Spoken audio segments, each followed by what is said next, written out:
Hey guys, Hyperlost here. We're back with another deck tech video. This time we're going to be looking at the Seria deck that I had a replay of up a couple days ago.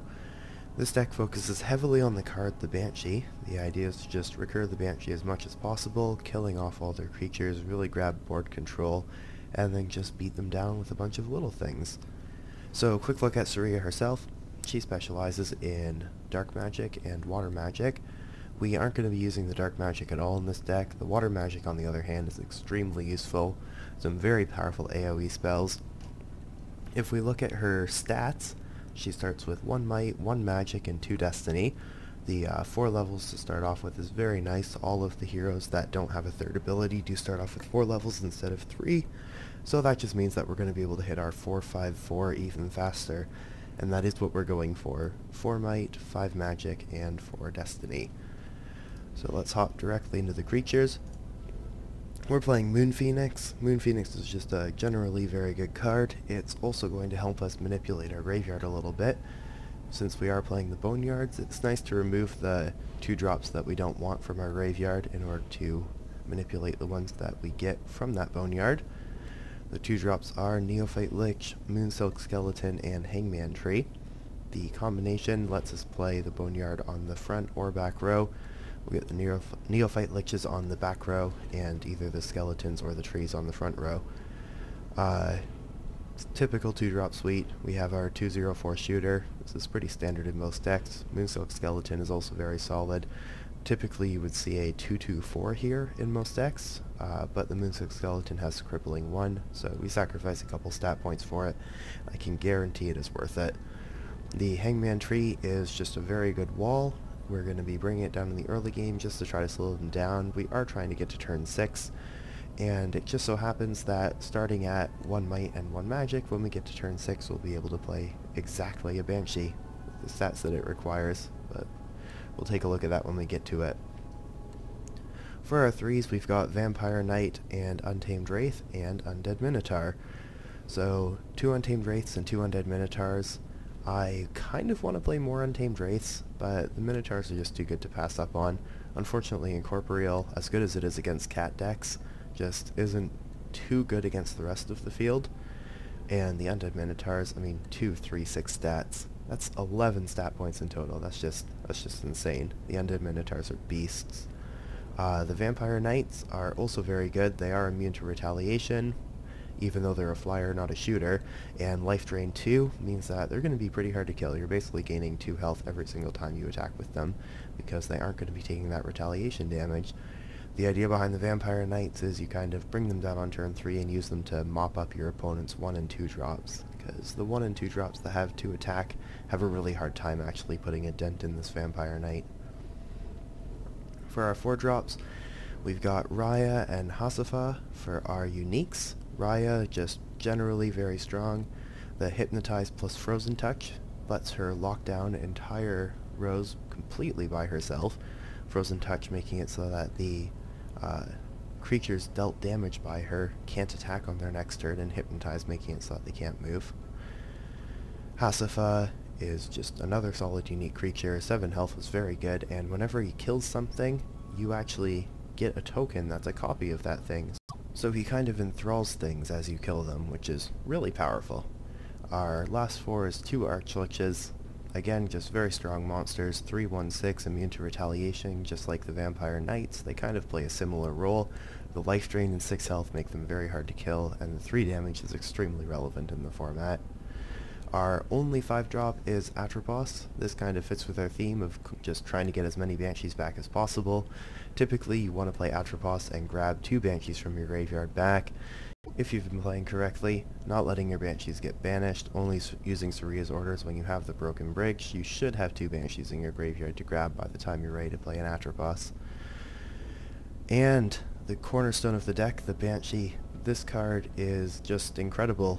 It's a 2/0/3 for 6, requires 4 might, 4 magic, so the stats alone aren't incredible, but when it enters the battleground, you get to destroy an enemy creature.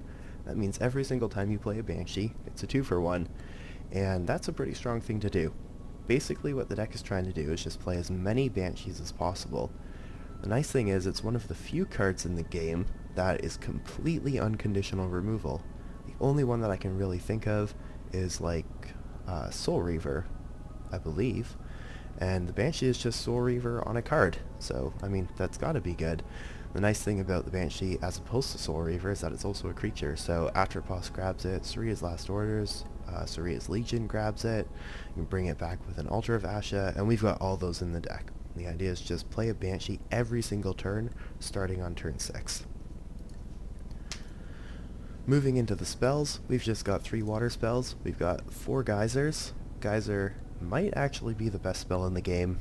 It's just very powerful, deals 3 damage to the target creature and all adjacent creatures, especially in a deck like this where you are clogging up the board with your trees and your Moonsilk skeletons and whatnot. It does encourage your opponent to kind of clump their guys a little bit and overcommit, and Geyser can really punish that. To complement the Geysers, we are also playing 4 Ice Meteors, since we're going up to 4 magic anyways because of the Banshees instead of the typical 3 that you might see from decks like this. Ice Meteor becomes a lot more attainable. We can just increase our magic once more, and I can guarantee the 1 extra magic is definitely worth the 6 damage to usually 4 creatures.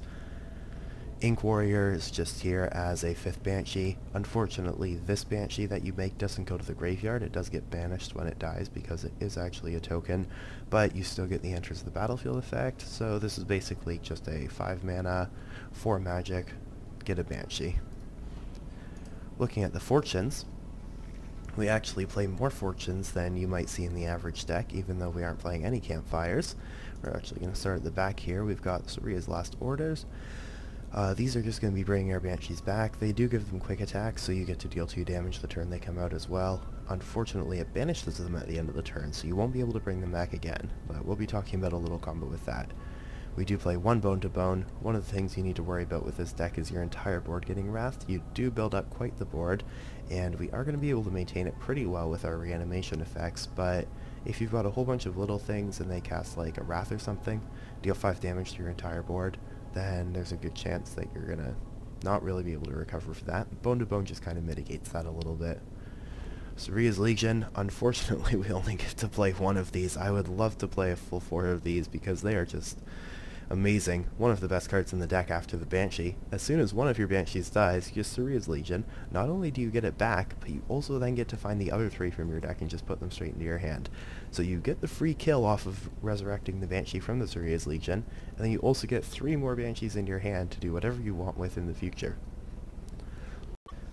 Altar of Asha is our last reanimation effect really in the deck. You can use this to sacrifice a Banshee, resurrecting another Banshee. You can sacrifice a monster from Boneyard to bring back a Banshee, or you can just kill a monster from Boneyard to kill one of their guys.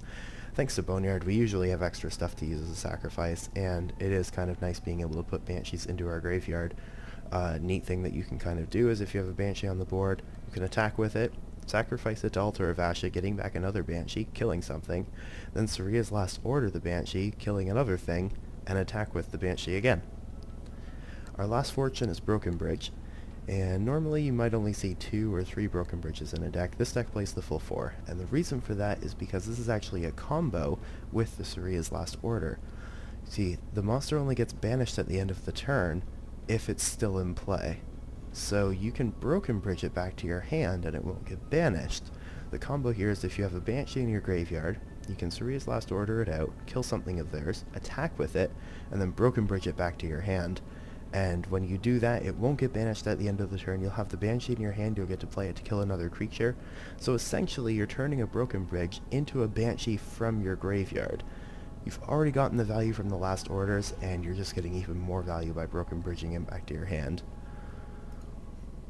Looking at our buildings, there's only 2 buildings in this deck, just 2 Boneyards. Just incredible value.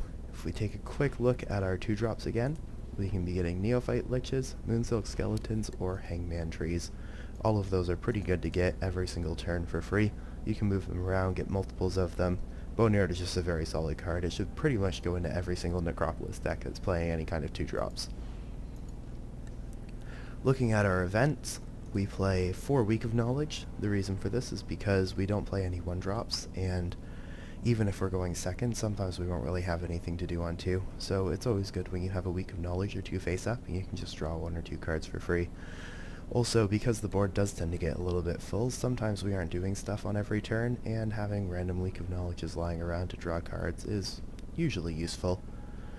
We also play Week of the Dead. Sometimes we need to be able to get a Banshee into our own graveyard, and so we just Week of the Dead to kill it, and then we get to resurrect it. This is just a way for us to get more triggers out of our Banshees by resurrecting them on command.